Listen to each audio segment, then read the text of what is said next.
بکرا قربان کر لیا، گائے قربان کر لی، اونٹ قربان کر لیا۔ جب مہمان گھر پہ آتے ہیں فریج میں گوشت پڑا ہوا ہے، جس کو چاہیے کہ اس کے رزق میں برکت ہو، اسے چاہیے کہ مہمان کو کھانا کھلائے۔ آپ نے کہا یار وہ مجھے تو ابھی کہیں شادی میں جانا ہے، ہماری تو آج کہیں دعوت ہے، وہ بیچارہ کیا کہے گا؟ یہ دو شخص گھوڑا لینے آئے، اس سے قیمتی گھوڑا تھا، قیمتی۔ ابھی تو آپ کی یہ نوبت نہیں آئی کہ ایک وقت کا کھانا ہے اور مہمان آ گئی۔ بھائی سب قربانی کر لی، بکرا قربان کر لیا، گائے قربان کر لی، اونٹ قربان کر لیا، لیکن جب مہمان گھر پہ آتے ہیں فریج میں گوشت پڑا ہوا ہے تو اس کو بوتل پلا رہے ہیں، چائے پلا رہے ہیں، جوس پلا رہے ہیں۔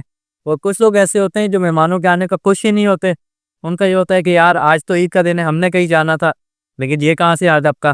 حضرت ابراہیم خلیل اللہ علیہ نبینا علیہ الصلوۃ والسلام کی عادت تھی کہ آپ اکیلے کھانا نہیں کھاتے تھے، کلوں سفر کر کے مہمان کو لاتے تھے اور کھانا کھلاتے تھے۔ آقا کریم صلی اللہ تعالی علیہ وسلم جو بھی ہوتا تھا وہ مہمان کے آگے پیش کر دیتے تھے۔ مہمان نوازی کرنا اللہ تعالیٰ کو راضی کرنے والا کام ہے۔ جس کو چاہیے کہ اس کے رزق میں برکت ہو، اسے چاہیے کہ مہمان کو کھانا کھلائے۔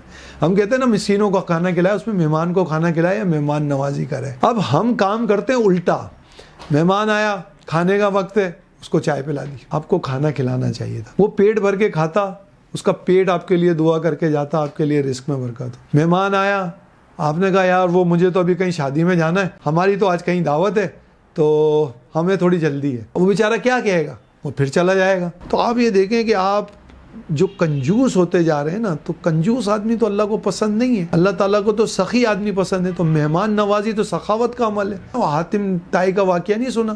یہ دو شخص گھوڑا لینے آئے، اس سے قیمتی گھوڑا تھا، قیمتی، رات کا وقت تھا، وہ آئے، انہوں نے کہا کہ اس وقت بات کرنا مناسب نہیں ہے، دن میں بات کریں گے۔ جب دن میں بات کری کہ وہ ہم آپ سے حضور گھوڑا لینے کے لیے آئے، بولے یہ بات آپ مجھ سے رات میں کر دیتے، میں نے تو آپ کی مہمان نوازی کے لیے کل وہ گھوڑا کاٹ دیا۔ تو میں آپ سے یہ بات کر رہا ہوں، مہمان کے آداب میں کیا ہے کہ مہمان آئے کھڑے ہو کے ملیں۔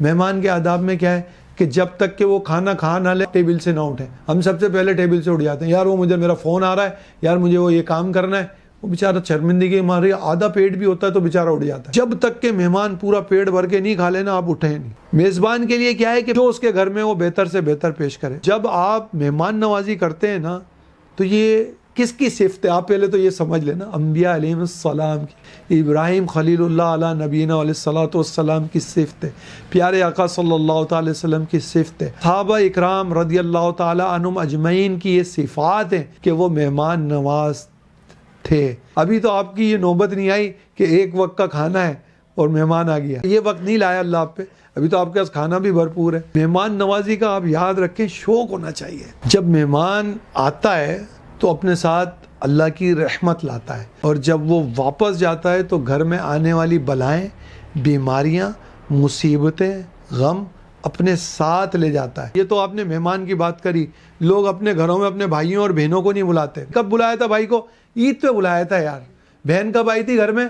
یار وہ تو عید کے عید آتی ہے۔ اگر ماں باپ الگ رہتے ہیں تو کیا وہ عید کے عید بلاؤ گے؟ آپ کی پھپھو ہیں، آپ کی خالہ ہیں، آپ کے ماموں ہیں، آپ کے کزن ہیں، آپ ان کو اپنے گھر میں کیوں نہیں بلاتے؟ بلائیں، وہی مہمان ہیں آپ کے۔ آپ کی رشتہ داری صلہ رحمی کا بھی آپ کو فائدہ ہوگا، آپ کے رشتہ دار بھی آپ کو ملیں گے، ان کو بھی بلائیں، ان کے گھر بھی جائیں۔ بہنیں بڑی ارمان اور تمنائیں رکھتی ہیں کہ وہ بھائی کے گھروں پہ جائیں گے، بھائی ان کو بالکل بھولے بیٹھے ہیں، ان کو بلاتے ہی نہیں ہیں، صرف کب یار وہ عید کے عید بلاتے ہیں۔ تو بہنیں کیا عید کے عید آنے کے لیے؟ بہنوں کا تو کوئی گھر نہیں ہے، وہ تو ماں باپ کا گھر تھا، وہاں سے وہ رخصت ہو گئی، اور جس گھر میں گئی ہیں وہ شوہر کا گھر ہے۔ وہ تمنا، خواہش، آرزو اور امیدیں رکھتی ہیں کہ بھائی ہمیں بلائیں، اپنے سسرال والوں کو کہیں کہ آج میں اپنے بھائی کے گھر جا رہی ہوں، آج میں اپنے ماں باپ کے گھر جا رہی ہوں۔ تو ان کو نہ بھولیں، ان کو ضرور اپنے گھروں پہ بلایا کریں۔